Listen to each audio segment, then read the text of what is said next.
Hello everyone, this is Wormeck here bringing you this episode of the Wormhole. This week we're taking a look at Scribblenauts Unlimited. This game came out a little while ago and is currently available on Steam. I've played this game, or the original in the series rather, on the DS, Scribblenauts it was called back then. Scribblenauts Unlimited has changed quite a bit since the initial days of Scribblenauts, but the same formula generally applies. It's basically a sandbox puzzle text-based game. It'll be a little bit more obvious when I load it up and you'll see what we're talking about here. Now, I've already gone a little bit through here, so we're past the tutorials, so I can kind of show you a bit more of the sandboxy type stuff that's in there. So let's load it on up and take a look. Now, let me just reload this level, because apparently it did not reset from last time when I messed up some stuff. Alright, so the game works by point and click. It's not click to walk. You actually have to hold the mouse button to get them to go. Now, this here is the starlight vision. This kind of lets you see where people need your help. The story is that you're trying to collect starites from helping people to help your sister out because she has been cursed and turned to stone. So people all over the world kind of just need your help. So let's take a look inside this here, inside of Saint Asterisk apparently. And so in each of these little areas there's all kinds of people that need help with stuff, and it's up to you to figure out what to do to help them out.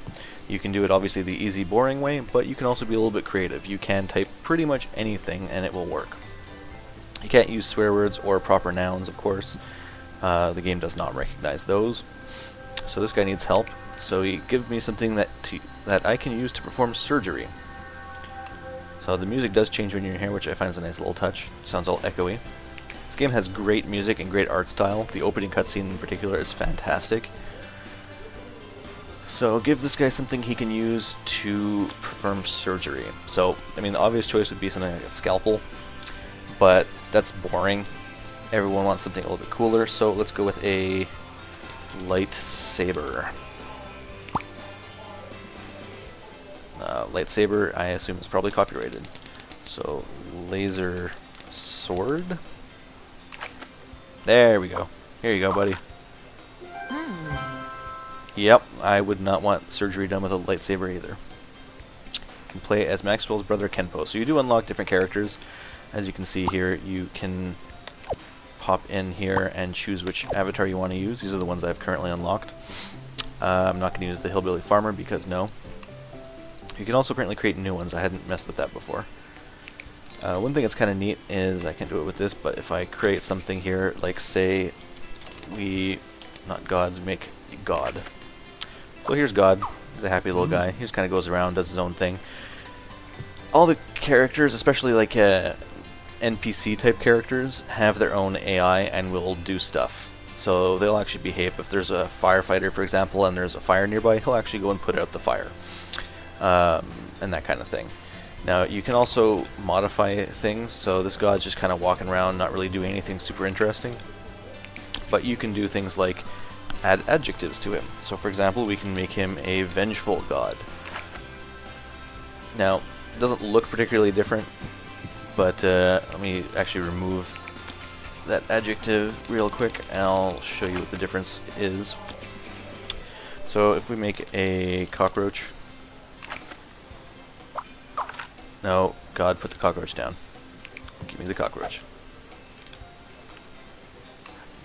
No, drop Maxwell. There you go. Okay, so cockroach is on the ground. God's just kind of chilling. They don't really mind each other.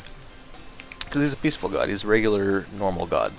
However, a vengeful God... Vengeful God does not like cockroaches and will proceed to kill them mercilessly unless they flee up an elevator, apparently. So, adjectives are a good way to kind of modify the behavior of an AI character. Now, this God, obviously, because he is still God, he won't go and kill every single person because he's still not a complete dick, but he will kind of attack more than you would expect. So, let's throw God in the garbage because God is no place in here. So, in here you can see the different characters. Yellow means that they have something for me. Orange means that they have apparently a quest. So let's help the patients that are coming into the hospital. So this will start a specific quest. Really want to turn off my vision here. There we go. Help the patients that are being delivered to St. Asterisk Hospital. Sick green cat. How do you fix a green cat? With antacid. Here you go, kitty. Oh, create something to cure it. Antacid. Take the antacid. Fine, you don't want an antacid. Sick as a dog. Create something to cure it. I mean, medicine is so boring. Let's go with injection. No, let's not give him an infection. That probably would make things worse. A sexy nurse? Oh, you can't do sexy. That's of course it's considered vulgar. This is a game originally designed for younger people, of course. Nurse, you are useless. Get away. Help the cat. How do I help the cat?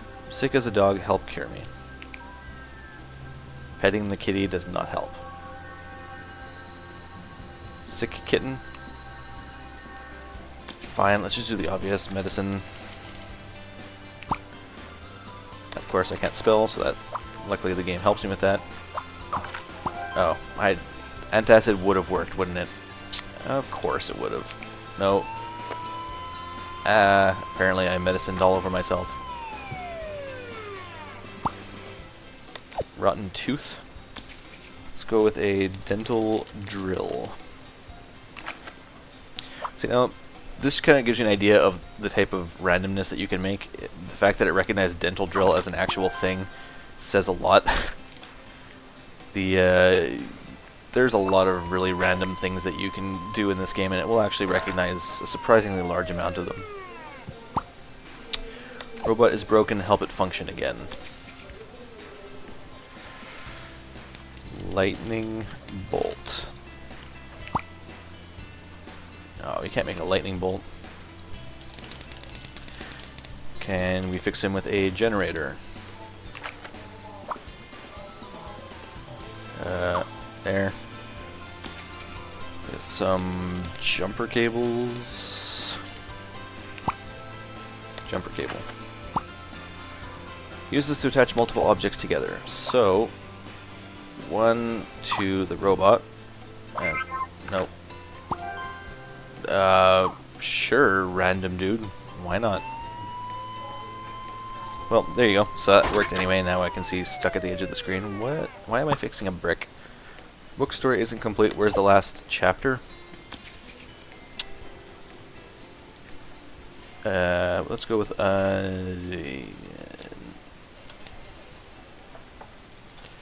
fantasy author. Hopefully we get one that... Fantasy's not a word? Fancy, fine.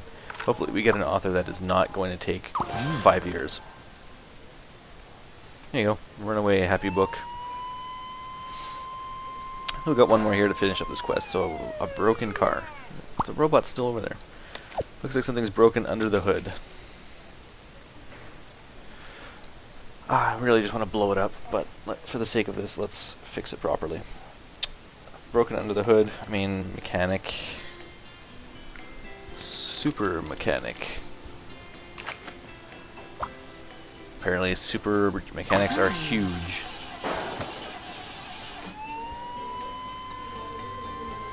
So there we go.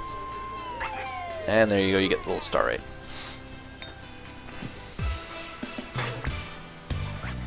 Look at how happy he is. So the goal is to get the star rights. Helping the other people around gets you starite fragments, which if you collect enough will actually create a thing.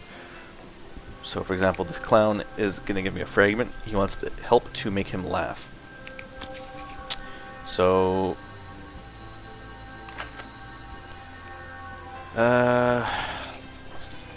NO2. Oh, you can't use numbers. Laughing gas. I have my doubts that this is laughing gas, but let's see. Go. Oh, it was actually just a bunch of gas. Fair enough. Open to laugh again. Whoopee cushions are classic. Cushion.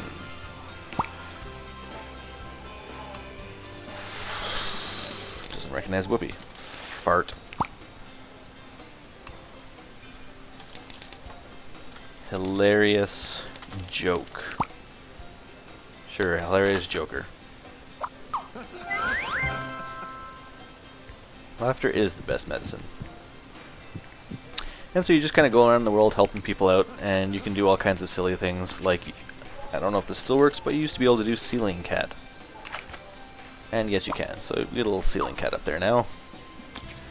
And what would ceiling cat be without the opposite, which I completely forgot right now? Forever alone. Forever abalone. Foreign abalone? Sure.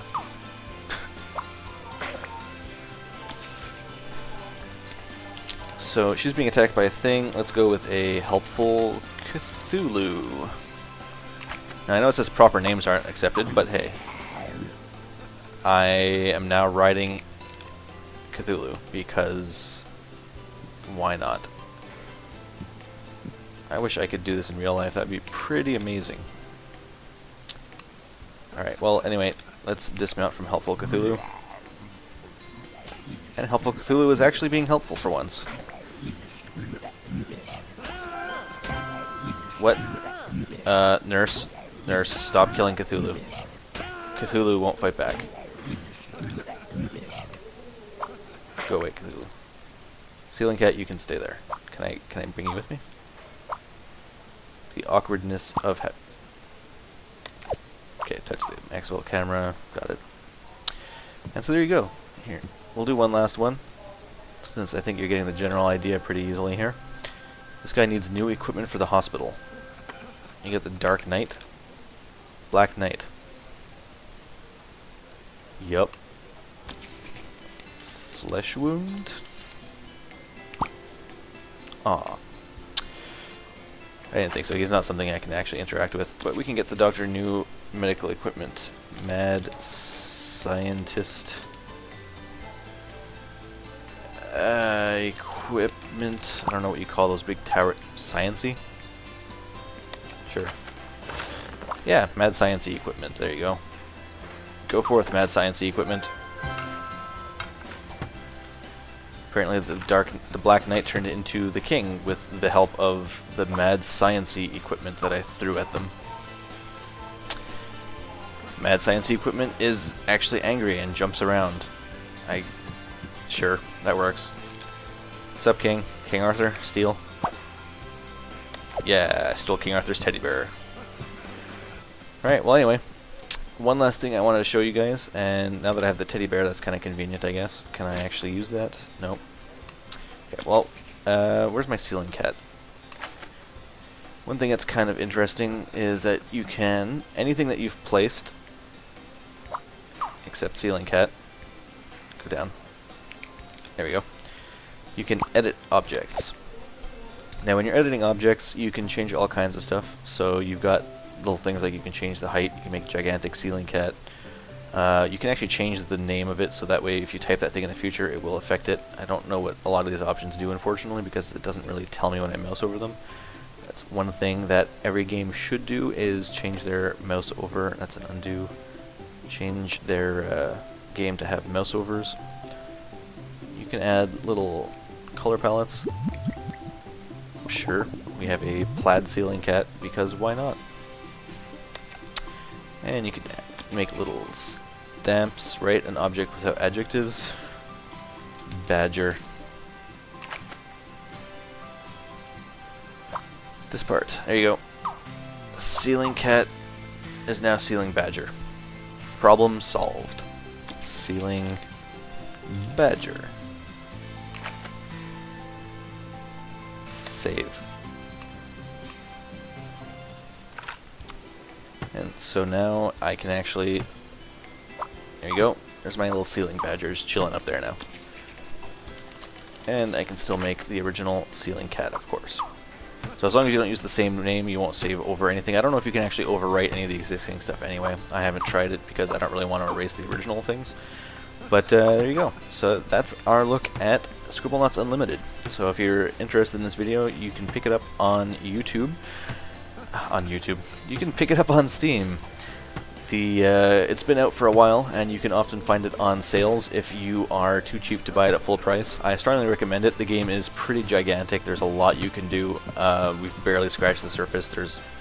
It seems like there's like about 100 puzzles. I don't know for sure on the exact number of that, so don't quote me. But it's a very big, nice sandbox game, and you can do all kinds of stupid things with the various stuff afterwards and have Cthulhu fight God and all kinds of silly shenanigans. But there you go. So that's our look at Scribblenauts Unlimited. And I am Wormeck, heading out.